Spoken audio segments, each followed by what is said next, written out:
அனைவருக்கும் வணக்கம். என் பெயர் ஏஆ ஷெரீன். என்னுடைய ஆலயம் நற்கனை நாத தேவாலயம் திருமலை வாயர். நான் இங்கு பேச எடுத்துக்கொண்ட தலைப்பு இயேசுவின் முதல் சீடர் மரியாள். அன்னை மரியாளின் குரு யார் என்றால் அது நம் இயேசு கிறிஸ்து தான்.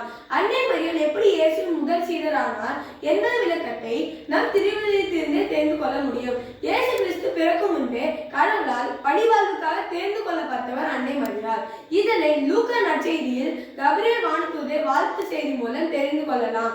கடவுளின் வார்த்தைக்கு கீழ்ப்படிந்து இயேசுவை கருத்தாங்கி அவரது பணிவாழ்வுக்கு அடித்தளமிட்டு முதல் சீடராகிறார் அன்னை மரியாள் என்பதை நான் இங்கு பதிவு செய்ய விரும்புகிறேன். சீடத்துவ வாழ்வு என்பது தன்னலம் பாராமல் பிறருக்கு உதவி செய்வது. இதற்கு உதாரணமாக அன்னை மரியாள் எலிசபெத் அம்மாளுக்கு உதவியதையும், கானா திருமண வீட்டில் இயேசுவை அற்புதம் நிகழ்த்த வைத்து திருமண வீட்டாரை அவமானத்திலிருந்து காத்ததையும் கூறலாம். மகிழ்ச்சியில் கூட இருக்கும் சீடனை விட துன்பத்தில் கூட இருப்பவனே முதன்மையான சீடர். இயேசுவை முத்தமிட்டு காட்டி கொடுத்தவன் யூதாசு. இயேசுவை தெரியாதென மறுதளித்தவர் பேதுரு. மற்ற சீடர்கள் எங்கே போனார்கள் என்று தெரியாத போதிலும் அன்பு தாயாக முதன்மை சீடராக எப்போதும் இயேசுவோடு உடன் இருந்தவர் அன்னை மரியாள் மட்டுமே.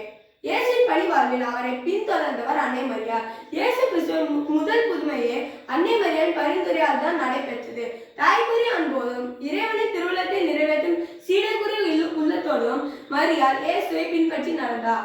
இயேசுவின் முன்னேற்றத்துக்கு பின்னும் இயேசுவின் சீடர்கள் அனைவரும் அன்னை மரியாளின் வழிகாட்டுதலின்படியே வாழ்ந்து வந்தனர். இயேசுவின் சீடர்கள் அன்னை மரியோடு வேண்டுதல் செய்த போதுதான் திருத்தூதர்கள் மீது தூயாவே இறங்கி வந்தார். இம்மேற்கோள்களின் மூலம் இயேசுவின் முதல் சீடர் மரியாள் தான் என்பதை திருவிழியம் மூலம் நாம் உறுதியாக தெரிந்து கொள்ள முடியும். எனவே நாமும் அத்தகைய சீடத்துவ வாழ்வு வாழ முயற்சிப்போம் என்று கூறி முடிகிறேன் என் உரையை. இயேசுக்கே புகழ், இயேசுக்கே நன்றி. மரியாள் வாழ்க.